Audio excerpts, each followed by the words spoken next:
O nosso primeiro palestrante, ele é mestre em Direito pela PUC, tendo antes se graduado em Direito, especializado em Direito Público pela Universidade de Iguaçu. É professor de Direito dos Centros Universitários Uniabel e UBM. Exerceu a função de professor adjunto, coordenador do Escritório de Assistência Jurídica e coordenador adjunto do curso de Direito da Universidade de Iguaçu. Presidiu a ESA da OAB 24ª Subseção Nilópolis, no período Nilópolis, né, doutor? No período de 2013 a 2015 e é advogado. O nosso palestrante é Leonardo Nolasco.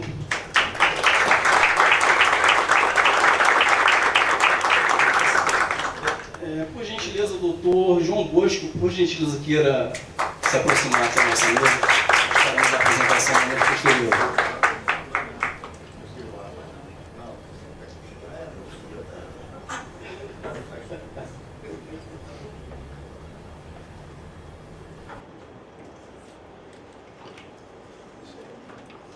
Doutor Leonardo Nolasco, a palavra é do senhor. O senhor fique muito à vontade para proferir a sua palestra. Boa tarde a todos. Queria agradecer pela oportunidade de estar aqui hoje.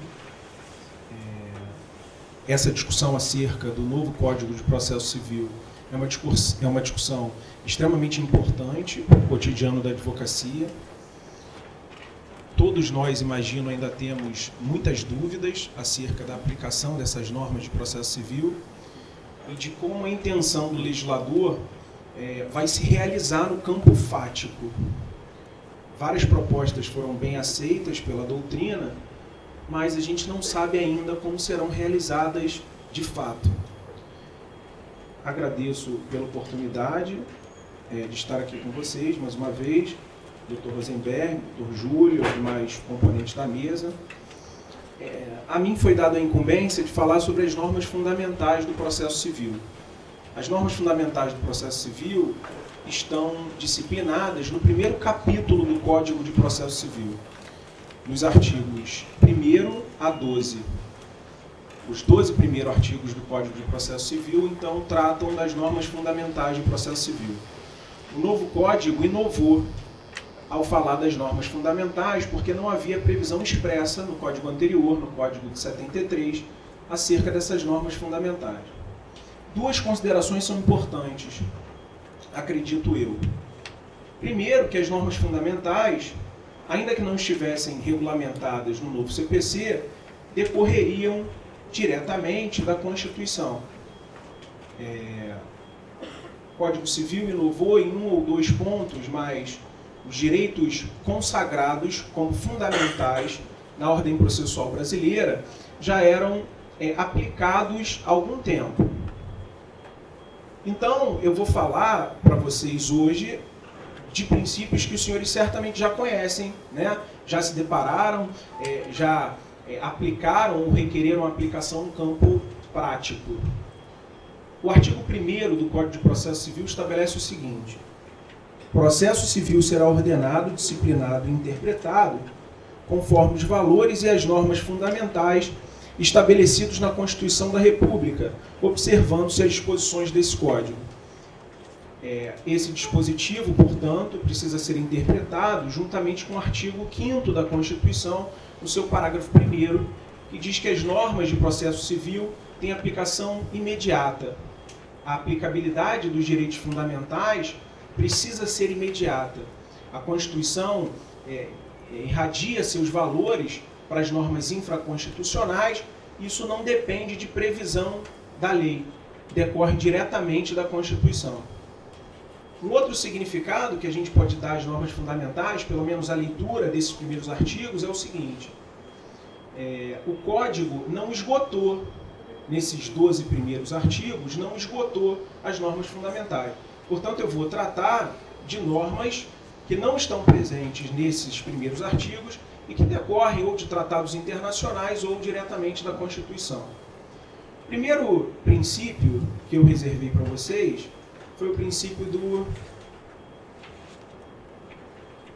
devido processo legal. Hoje, o devido processo legal é uma verdadeira cláusula geral de direito fundamental. O princípio do devido processo legal está na Constituição, no artigo 5º, inciso 54, e diz que ninguém será privado dos seus bens ou da sua liberdade sem o devido processo legal. O que eu posso dizer do princípio do devido processo legal? A primeira consideração é que nenhuma norma no Brasil pode ser criada sem respeito ao procedimento. Processo é procedimento. Tem um conceito muito interessante de Alexandre Câmara que diz assim: processo é o procedimento desenvolvido em contraditório e animado por uma relação jurídica processual. Não existe processo sem procedimento. E é bom que entendamos o seguinte: ampara a população, assim, dá credibilidade ao direito como um todo, perceber que a norma processual está prevista num regramento. O devido processo legal é devido porque decorre da lei. O nome é sugestivo. E que lei é essa? No Brasil, a competência para legislar sobre processo civil, penal, qual seja, é da União. O artigo 22, inciso 1, diz que compete privativamente à União legislar sobre direito civil, comercial, penal, processual. Portanto, a competência para legislar sobre processo é a competência da União. Quando um cliente procura o advogado, e a gente passa por isso cotidianamente, eu não sei se vocês fazem esse mesmo exercício, mas quando um cliente vem procurar o advogado, diz assim: doutor, eu estou com determinado problema e tal, e como é que eu posso resolver isso?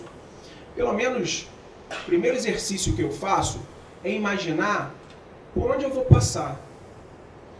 Eu penso assim: vem cá, essa causa é complexa ou não é? Quer dizer, eu posso propor essa demanda no juizado especial ou eu vou me valer da justiça comum lá, do procedimento comum, etc. Essa é uma causa de procedimento especial? Será que ela está regida por lei específica? O que dá segurança ao aplicador do direito, ao advogado, a todos que funcionam no direito, é saber, antes do jogo começar, que as regras do jogo já estão definidas na lei. Esse é o princípio do devido processo legal. O devido processo legal é o processo que está disciplinado na lei e que as regras do jogo democrático já estão pré-estabelecidas antes do jogo começar. Mas a doutrina vai dizer assim: o princípio do devido processo legal é um princípio de cláusula aberta. O princípio do devido processo legal é um princípio que contempla, que aglutina, que no seu conteúdo veio reservando vários outros princípios. Não basta então só imaginar que o processo é legal porque ele já está previsto em lei. O processo é legal porque você não escolhe o seu juiz. Esse é o princípio do juiz natural. A você não é dado escolher o juiz da sua causa. Você não vai ser julgado certamente por um tribunal de exceção. O princípio do devido processo legal diz que o processo precisa ser humanizado. O piso vital mínimo da população precisa ser estabelecido. O princípio do devido processo legal vai dizer que as partes devem litigar com paridade de armas. É preciso dar as mesmas oportunidades, os mesmos ônus, as mesmas faculdades, os mesmos meios de defesa para todos os participantes do processo. Portanto, notem como hoje o princípio do devido processo legal, que não está capitulado no primeiro, nos 12 primeiros artigos do Código de Processo Civil, é um princípio extremamente importante. Porque é um princípio que surgiu na Magna Carta do rei João Sem Terra, em 1215, e de lá para cá vem aglutinando outros valores. Hoje, o devido processo legal é o maior dos princípios do processo civil, talvez o mais importante, por conta dessa função de, em seu conteúdo, reservar outros princípios que também são fundamentais. O segundo princípio que eu reservei para tratar com vocês, esse está contemplado na literalidade do primeiro capítulo do Código de Processo Civil, é o princípio da dignidade da pessoa humana. É outro princípio que, sinceramente, assim, dignidade da pessoa humana, a gente sabe que é um valor universal. Ainda que a dignidade da pessoa humana não estivesse prescrita, reservada na Constituição, e está, aliás, um dos fundamentos da República é a dignidade da pessoa humana, artigo 1º, inciso 1, ainda que não estivesse, você teria a dignidade da pessoa humana, porque esse é um valor inato, é inerente à sua personalidade. Você nasce com esse direito. Pedro Lenza diz assim, não basta que você tenha o direito de não ser morto, que o direito de não ser morto é o direito previsto no artigo 121 do Código Penal. Quando o Código Penal cria lá o tipo penal do homicídio, ele estabelece que você não deve matar a outra pessoa. Não adianta ter o direito de não ser morto, é preciso viver com dignidade. E dentro do processo, a gente encontra também essa premissa básica de que os litigantes devem ser tratados com dignidade. Aliás, existem 2 momentos de observância da dignidade da pessoa humana no processo. Existe uma incumbência do legislador, quando da composição da norma em abstrato, pensar na dignidade da pessoa humana, então criar modelos processuais condizentes com a dignidade da pessoa humana, e o novo código me parece que fez muito bem isso, e também a atitude do juiz ao aplicar o direito, ao integrar o direito, sempre pensando na dignidade da pessoa humana. Eu vou dar um exemplo. O código, ele proíbe pergunta vexatória à testemunha. Isso é uma expressão da dignidade da pessoa humana. O código contempla a possibilidade do depoente ficar em silêncio caso o seu depoimento seja constrangedor para a vida da sua família ou periclitante para a vida da sua família, lhe cause constrangimento. O código contempla essa situação. O código reserva um patrimônio mínimo inerente à dignidade da pessoa humana que não pode ser expropriado. Nós temos os bens de família no âmbito do processo civil e nós temos também, lá no artigo 833, salvo engano, do Código de Processo Civil, os bens impenhoráveis. Isso é atitude do legislador em resguardar a dignidade da pessoa humana, quando da criação da norma processual. Mas não basta. Não basta, não é suficiente. É preciso que o juiz também aplique a dignidade da pessoa humana. E vamos pensar, será que só os bens que estão reservados lá no 833, que são inerentes ao piso vital mínimo e, portanto, devem ser resguardados, considerados como de família, salário mínimo, valor depositado em conta poupança até 40 salários mínimos também não pode, utensílios e instrumentos de trabalho, isso que disciplina lá são os bens impenhoráveis segundo o Código de Processo Civil. Eu pergunto a vocês, um bem que não esteja, digamos que no processo um bem seja penhorado e esse bem não está nessa cláusula, nesse rol de bens impenhoráveis do Código de Processo. Será que o juiz não precisa assumir uma atitude mais combativa quanto a essa? Vou dar um exemplo. O jazigo. Digamos que a sua família ou você tem um jazigo onde está enterrado o seu pai. Jazigo não é bem penhorável. Não está protegido pela cláusula da impenhorabilidade. É possível pedir a liberação de um jazigo ao juiz? Por óbvio que é. E a aplicação imediata de direito fundamental, a aplicação imediata da dignidade da pessoa humana. Cão guia. Imagina só. Prótese. Não está contemplada. Parece que o novo código quis estabelecer uma conduta mais participativa do juiz quando falou o juiz precisa promover, não é só resguardar. A dignidade da pessoa humana já está resguardada pelo legislador. O juiz precisa promover no campo processual a dignidade da pessoa humana.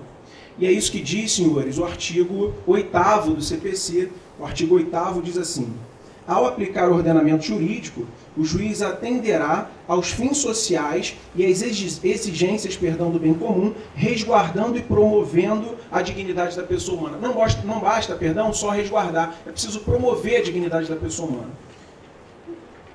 Próximo princípio que eu separei para vocês é o princípio do contraditório. Ah, professor, mas contraditório a gente já conhece, Contraditório é um princípio também emblemático e decorre diretamente da Constituição. Sim, contraditório está na Constituição, está no artigo 5º, inciso 55 da Constituição, mas é preciso que atentemos para um novo modelo de contraditório, que eu imagino essa tenha sido a intenção do legislador. Contraditório tradicional é aquele contraditório que comporta duas condutas: conhecimento mais possibilidade de reação. Então, você é cientificado e, a partir dessa ciência, você pode reagir. Essa é a máxima do contraditório no processo chamado de dialético, No nosso processo, que é o processo chamado dialético, o autor apresenta a sua tese, o réu a sua antítese e o juiz, por ocasião da decisão, vai criar a sua síntese.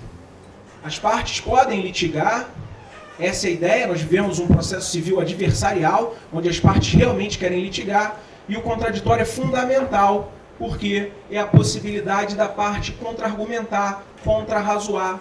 Esse contraditório que nós aprendemos na faculdade é o chamado contraditório formal, que é tomar conhecimento e ter a possibilidade de reagir. Então, o juízo precisa dar a possibilidade de contra-argumentar, de contra-razoar. Esse é o contraditório clássico. O novo código vem preocupado com o chamado contraditório substancial. O que seria o contraditório substancial?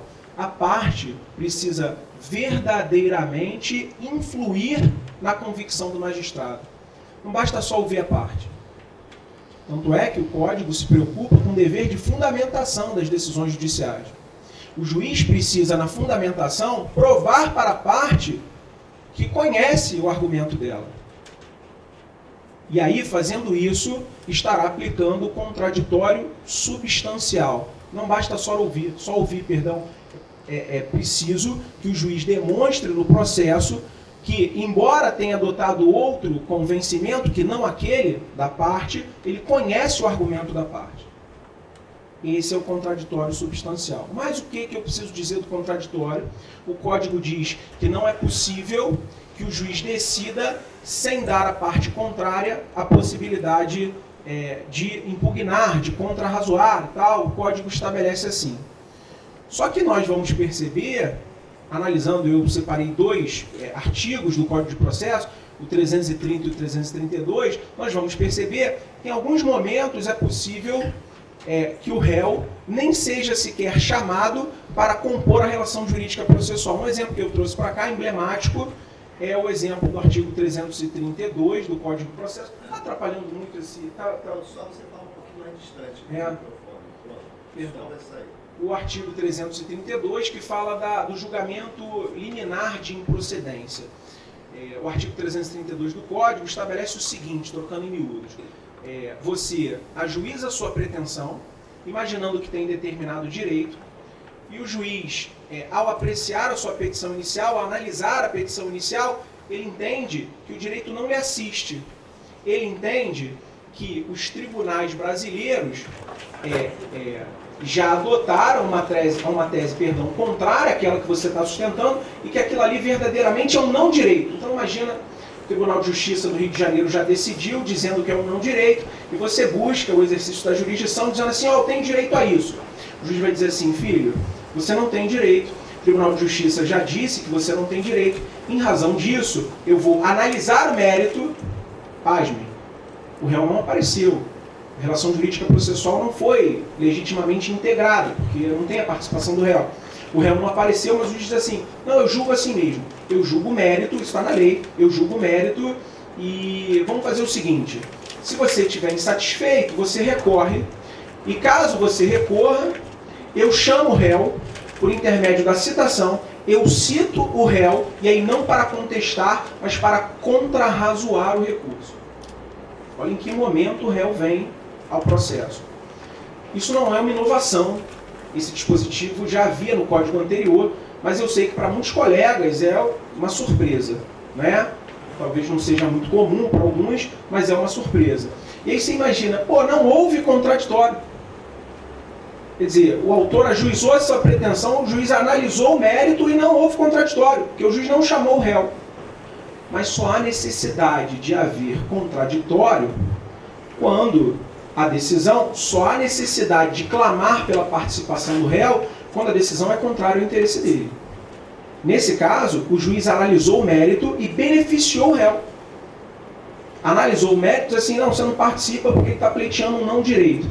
O réu não foi chamado, a despeito de ser chamado numa fase próxima. Digamos que o autor não queira recorrer, se convenceu de que realmente não tinha o direito, né, porque estava contrariando o entendimento do tribunal. Se o autor não quiser recorrer, pasme, o réu é só intimado da decisão, só intimado. Diz assim, existiu um processo contra você e você ganhou, embora não tenha participado. O porque justamente a decisão não é contra. Se a decisão for contra, não há necessidade de se estabelecer contraditório. O novo Código ainda consigna o seguinte: quando diante de tutelas provisórias, e o colega mais tarde vai falar das tutelas provisórias, quando diante de tutela provisória, seja de evidência, seja tutela provisória de urgência, também não há que se falar em contraditório, pelo menos imediatamente. Porque é bem possível que a aplicação do contraditório imediato em tutela de urgência impossibilite a eficácia da medida. Nesse caso, o Código faz ressalva no artigo 9º. Então, o contraditório não é mais só o formal, é preciso que nós entendamos o contraditório substancial e a importância dele no ordenamento jurídico. Eu falei do princípio devido processo legal. Quando diante de um processo legal, e nós estávamos conversando isso aqui antes de subir, eu falei, a expressão mais democrática do processo é que no processo a parte efetivamente colabora para a construção de um direito. Ada Pellegrini, faleceu há pouco tempo, grande doutrinadora de processo civil, escreveu um best-seller com alguns coautores sobre teoria geral do processo, quase todos estudaram a Ada aqui. Ada dizia assim: a sentença judicial é o direito do caso concreto, é a norma jurídica do caso concreto. Pensar em contraditório é pensar na atuação das partes, dos advogados, sobretudo, para a construção de um direito. O que se está fazendo ali verdadeiramente com o exercício do contraditório é construir um direito. Nós estávamos discutindo justamente isso. É maravilhoso quando o juiz diz assim para o advogado: doutor, você levantou uma tese aqui, pô, incrível, eu gostei tanto que a minha decisão foi praticamente toda baseada na sua tese. Isso é perfeito. O que se está fazendo ali diante do caso concreto é criar um direito. E à luz da aplicação dos precedentes judiciais, é possível que esse direito se difunda. Outros advogados passarão a adotar o mesmo direito e vai contemplar a situação de outras partes também. O terceiro princípio que eu separei para nós é o princípio da igualdade processual, que também decorre diretamente da Constituição, lá do artigo 5º. Todos são iguais perante a lei, sem distinção de qualquer natureza, mas também está consagrado no Código de Processo Civil. A igualdade, ela precisa ser observada sob 3 aspectos. Primeiro, a igualdade entre as partes. No processo, parte é aquele que pede ou em face de quem se pede o provimento jurisdicional. As partes precisam litigar com igualdade de instrumentos, com paridade de armas. Mas não é só isso. Eu acho que uma igualdade que não é tão percebida, mas que é muito importante, a doutrina tem tocado nessa tecla, é a igualdade entre juízes, membros do Ministério Público e advogados. Eu entendo que o legislador perdeu uma excelente oportunidade de ter consagrado essa máxima no Código de Processo Civil. Porque parece que esse direito é preterido, porque está no Estatuto da Advocacia. E a gente fica imaginando, então parece que o Estatuto da Advocacia foi a lei criada para advogados, portanto só se aplica para advogados. Não, é uma lei federal. Primeiro direito do advogado é esse, no artigo 6º do Estatuto. O primeiro direito é a igualdade. Diz que não há diferença entre membro do Ministério Público, juiz e promotor. E realmente não há. O processo só é democrático quando percebido assim. E não tem sido percebido dessa forma. A gente tem visto isso. Às vezes vê o juiz bem distante, se colocando numa situação equidistante realmente das partes e dos advogados. Das partes até entendo, mas o advogado é inconcebível, porque ele está desrespeitando a lei. O juiz precisa aplicar a lei, precisa atentar para o ordenamento jurídico, não tem atentado. E a terceira consideração da igualdade no novo Código de Processo é a igualdade entre os jurisdicionados. Se eu falei para vocês que a decisão, no caso concreto, é uma criação efetiva de direito, a gente hoje não pode, ninguém pode, na verdade, se ater à norma. A gente acha que quando as prescrições subjetivas estão estabelecidas na lei, a gente tem segurança jurídica. Não, porque está na lei. Senhores, nós temos uma lei em vigor atualmente no Brasil, que é de 1850. O Código Comercial, a segunda parte do Código Comercial, está em vigor no Brasil. É de 1850. Tem preâmbulo. Diz assim: Dom Pedro II, por graça de Deus e unânime aclamação dos povos, imperador perpétuo do Brasil. Quem aplica essa lei no Brasil, senhores? O direito tem decorrido, sobretudo, das decisões judiciais. Vamos parar de pensar que só o que está direito é o que está na lei, o que é certo é o que está na lei. Ali no instrumento ultrapassado, Código Civil, que nós temos aí, que na minha época, quando eu me formei, era novo, a gente chamava de novo, como vocês chamam agora do CPC, na minha época era novo, ele ficou 20 anos na gaveta, já nasceu velho, já nasceu sem contemplar várias circunstâncias, várias situações problemáticas que estão sendo resolvidas hoje pelo STF. O STF, relação homoafetiva, aborto de anencéfalo, várias situações que hoje estão sendo, grandes casos estão sendo decididos pelo STF, poderiam ter sido contemplados na lei e não foram. O que dá segurança à população hoje é conhecer os precedentes judiciais. Então, eu acho que o novo Código também se preocupou com a igualdade entre todos os jurisdicionados. O judiciário tem que publicizar os seus julgados, efetivamente, para que todos tomem conhecimento. Hoje não basta dizer que conhece o direito conhecendo o vade-mecum. É preciso conhecer precedente. É preciso saber como o tribunal está se comportando. E eu falei, você advoga, ajuiza a sua pretensão, chega lá o juiz diz assim, não, mas isso aqui é contra o entendimento do STF, do STJ. Será que nós estamos preparados também para esse direito? Será que nós temos estudado os precedentes judiciais? É importante, isso garante igualdade em todos os jurisdicionados. Próximo princípio, senhores.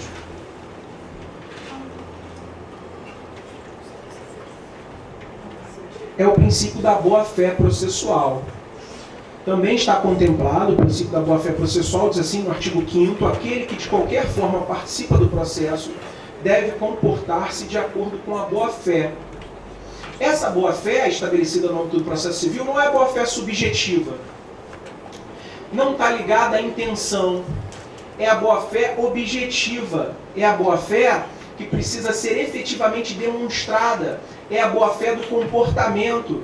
Você pode ter no processo a melhor das intenções, mas você precisa se comportar de acordo com o padrão geral de conduta inerente à boa-fé objetiva. Essa é a boa-fé que está contemplada no processo.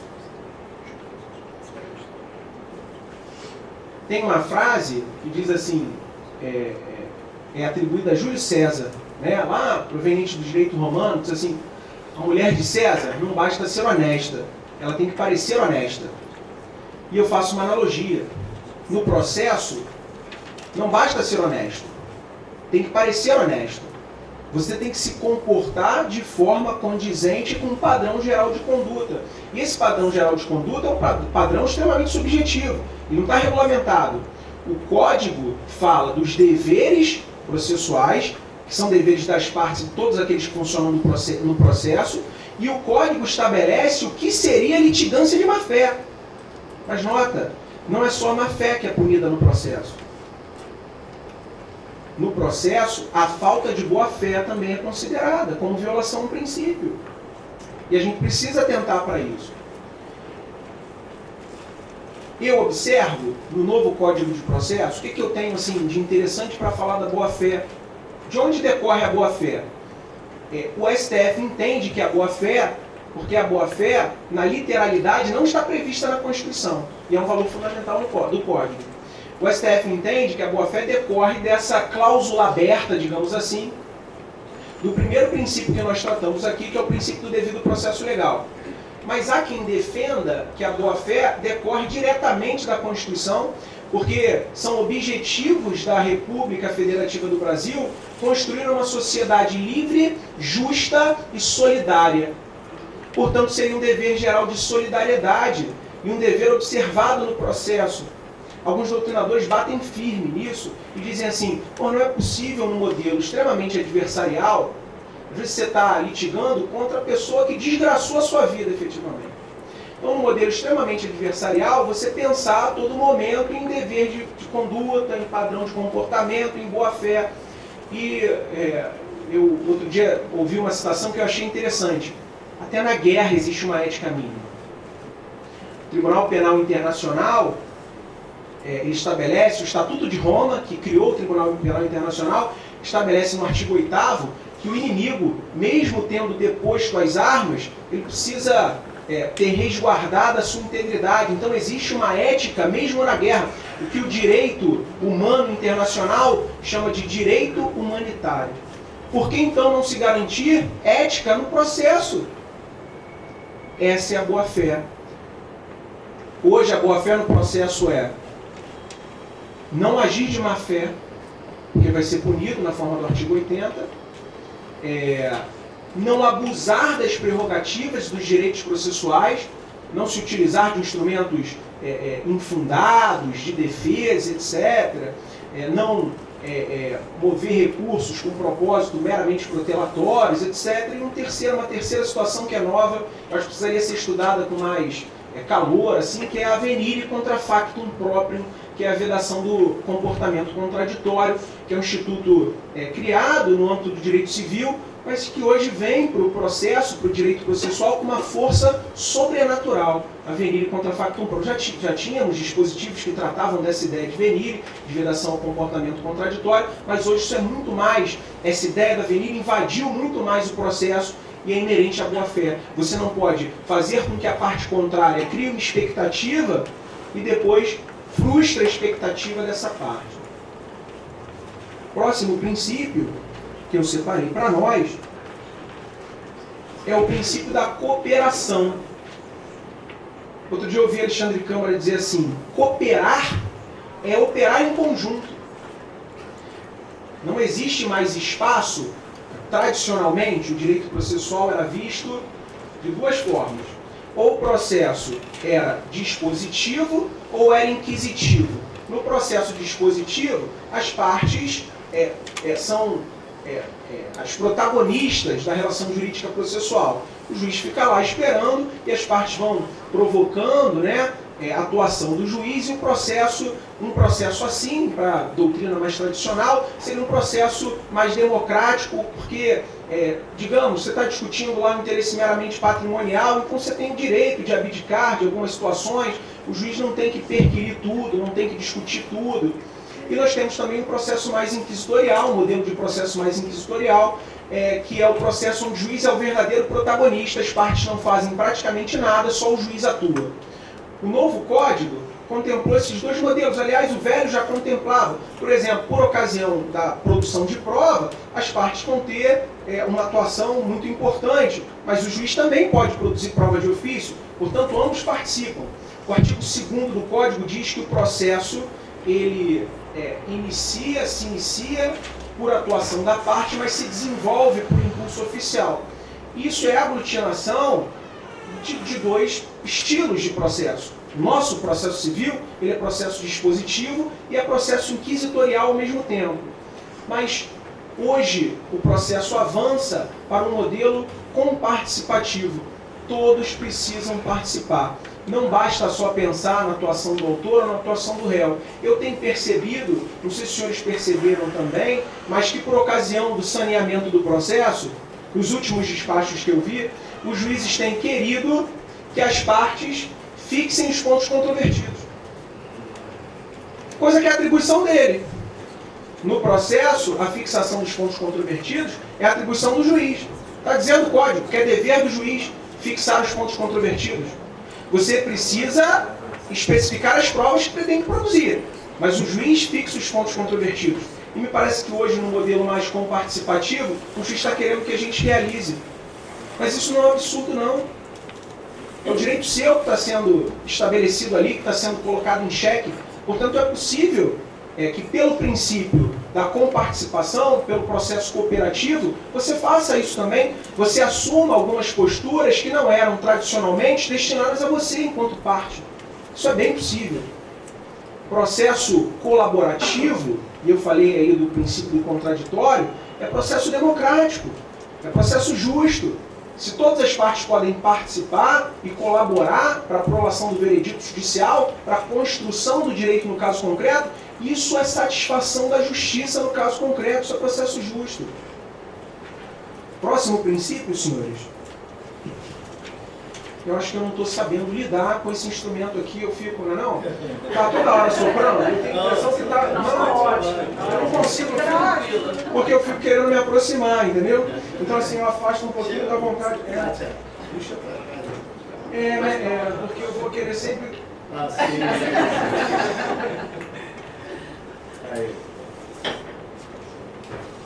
O próximo princípio, desculpa a brincadeira, é o princípio da primazia da decisão de mérito. também princípio extremamente importante, já existia no código anterior um princípio bem semelhante, que é o princípio da instrumentalidade das formas. Eu digo para os alunos lá de Teoria Geral do Processo que o processo não é um fim em si mesmo. Se o processo fosse um fim em si mesmo, você não precisaria dele. Ninguém, entenda, ninguém vai a juízo só para dizer que está processando. Isso não é bonito, não. Já foi bonito dizer, vou te processar. Hoje, eu acho que não. Pelo contrário, não é? Mesmo você sabendo que vai litigar na condição de autor, eu tenho certeza que você está enrolado.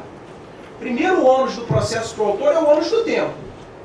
O ônus do tempo é o ônus que desgraça a vida do autor no processo, porque a gente sabe que o processo é lento, é um instrumento extremamente burocrático. Então, processar por processar não significa nada. Como a real intenção do processo, o fim maior do processo é a satisfação do objeto material, é a obtenção, o atingimento do bem da vida, que é o chamado pedido imediato processual. Quando você vai à justiça, você vai para resolver o problema da sua vida. Você não vai para dizer que está processando. E quando você vai para resolver o problema da sua vida, a coisa mais frustrante que existe é o juiz dizer assim, ó, como você não observou a forma, como a forma não estava condizente com a lei, vai embora. É que você vira para o seu cliente e diz assim, o juiz falou que não, o juiz disse que não queria analisar o seu mérito, que a forma estava errada. Isso não existe. Já não deveria existir, já não existia, perdão, pelo menos enquanto princípio no código anterior, eles avançaram mais. Assim, o juiz tem que garantir, inclusive, a atividade satisfativa. O juiz, e aí a comparticipação, o juiz precisa colaborar com a parte. Se está errado, o juiz, permita que a parte, corrija. E tem mais, se não for possível, ajude a corrigir, auxilie a parte, demonstre o erro. Também inerente à boa-fé, além da cooperação, o dever de informar. O magistrado tem dever de informar. Então, se está errado, onde está o erro? Cadê o erro? Me apresenta o erro para que eu possa corrigir. Ah, você não sabe onde está o erro? Então que corrija de ofício. Esse é o princípio da primazia da decisão de mérito. Ter direito de ação, ter direito subjetivo de ação, não é só buscar a máquina judiciária, não. Ter direito de ação é ter direito a um provimento judicial. Ninguém vai a juízo só para processar. Quando se vai a juízo, se vai demonstrando que é preciso que o mérito seja analisado. Não interessa se o direito vai ser dado ou não no caso concreto, mas o mérito precisa ser analisado. Essa é a função do processo enquanto instrumento de pacificação social. E o princípio vem para garantir isso. Deus queira que isso aconteça. Deus queira que haja boa vontade. Deus queira que essas sentenças vazias que a gente vê por aí, de extinção do processo sem julgamento do mérito, não sejam um padrão, como tem sido no direito brasileiro. Próximo princípio é o princípio do acesso à justiça. E eu estava falando assim, o processo é um instrumento democrático, ninguém vai a juízo só para dizer que se está processando. Eu sou da década de 80, início da década de 80. Eu sou de 81, aliás, quando o Flamengo sagrou-se campeão mundial interclubes. Com todo respeito, eu sei que meu time não está com muita credibilidade, não, mas percebo. Na década de 80, eu lembro de uma situação quando eu era pequeno, meu pai separado da minha mãe, meu pai morando em Niterói, e tinha um menininho vizinho lá, assim, de uma família tradicional, uma família de juristas de Niterói, que ele sempre, os coleguinhas batiam nele. Não sei porquê, ele sempre fazia alguma besteira e tal, irritava, e os coleguinhas batiam nele. Ele dizia assim, meu pai vai te processar. E eu cresci com aquilo, sabe? Eu cheguei para o meu pai e perguntei, vem cá, por que o pai dele vai me processar? Porque o conceito de processo não era um conceito difundido na década de 80, no início da década de 80. As pessoas mais pobres, que não tinham condições, não conheciam o processo. Dizer que ia processar era assustador. E eu achava que ele fosse me matar, fazer assim, eu relacionava o conceito de processo com algo muito nefasto. E perguntei ao meu pai disse, não, papai pode contratar um advogado e processar ele também. E eu fiquei mais tranquilo. A partir daí, passei a bater no menininho. Mentira. Por que eu estou dizendo isso? Sempre um cara pacífico. Por que eu estou dizendo isso? Porque quando a gente discute o acesso à justiça, a gente está discutindo uma série de situações. A doutrina tem trabalhado as ondas renovatórias do acesso à justiça e trabalha o acesso à justiça em 3 ondas. A primeira onda vai dizer, onda como superação de obstáculo. O primeiro obstáculo para que o jurisdicionado pudesse atingir o processo, pudesse ter direito a processar alguém, foi a superação do entrave econômico. Pobre não ajuizava a sua pretensão. Defensoria Pública, senhores, Defensoria Pública, quando eu me formei, em 2005 eu me formei, quando eu me formei, nem todos os estados da federação haviam criado suas respectivas defensorias. Defensoria do Rio é muito antiga, mas de outros estados, sinceramente. Então, pobre, e aí você procurava um advogado, se o advogado não quisesse realizar uma advocacia lá pro bono, como é que você ia à justiça? Não é? Era difícil chegar ao judiciário nesse momento da história. Superamos essa crise. Vários instrumentos, né? A gratuidade, que é até anterior à década de 80, mas na década de 80 surge a primeira lei dos juizados de pequenas causas, que depois evolui na década seguinte para os juizados especiais, e parece que o judiciário abriu as portas. O judiciário diz assim, vem que eu te quero, eu te aceito. Você precisa de mim, eu estou aqui para prestar jurisdição. E todos começam a entrar. Sabe qual é o grande problema? Hoje, nós criamos um modelo multiportas. Hoje é fácil acessar o judiciário, mas parece que as portas se fecham após a entrada, após o ingresso. Você entra e não sai. Portanto, a terceira onda vai tratar do acesso à justiça efetivo. Porque não adianta só buscar o judiciário, é lindo, estou lá, estou processando alguém. Me consagrei processando alguém. Você vai ter satisfação? O processo civil tem evoluiu em 2005, eu falei que me formei, nós tivemos uma lei muito interessante, 11232 de 2005, criou o chamado processo sincrético, que quando eu estudava, você conseguia uma sentença e após a sentença você precisava citar o cara de novo. Você precisava citar o réu de novo para ele compor uma nova relação jurídica processual, que era o processo de execução, que era separado, né? Hoje nós temos o cumprimento de sentença, foi uma inovação maravilhosa. Nessa última onda renovatória, a percepção que eu tenho, e assim, ao estudar as doutrinas, é que o judiciário está precisando se reinventar. Porque não adianta só cumprir lá o preceito do artigo 5º, inciso 35, que diz a lei não excluirá do judiciário lesão, ameaça, direito. Beleza, vai ao judiciário, sai, que eu quero ver. E o Código vem preocupado, por exemplo, com a conciliação, com a mediação, separou os conceitos, isso foi maravilhoso. Eu tenho certeza que muitos não conhecem, mas o novo Código vem diferenciando o que é mediação, o que é conciliação. Os juízes não têm sabido aplicar, estão confundindo. Acham que a conciliação submete um conflito permanente, extremamente assim, problemático, que não se resolve com aquela mera pergunta do conciliador, tem acordo? Não. Não se resolve assim. O novo Código estabeleceu a diferença, é preciso que isso seja aplicado na prática. É preciso permitir que o judiciário saia, que o popular jurisdicionado saia do judiciário. Essa é a grande meta, talvez, hoje do processo. Desburocratiza um pouquinho mais, o processo não pode ser tão burocrático assim, mas, sobretudo, realize justiça. O princípio do acesso à justiça visa garantir o acesso à ordem jurídica justa. Por fim, senhores, o princípio da razoável duração do processo, que é um princípio que também está na Constituição, ingressou na Constituição por intermédio da Emenda Constitucional 45 de 2004, chamada de Reforma do Judiciário, incluíram o último inciso, o inciso 58, que é o princípio da duração razoável do processo. O novo Código de Processo Civil encampou esse princípio, e aí no outro dia a gente estava discutindo isso no escritório, eu e o João Bosco, que alguns autores estabelecem o seguinte: não se deve falar em celeridade, porque alguma burocracia o processo precisa ter. Nem todo julgamento rápido é justo, muito pelo contrário.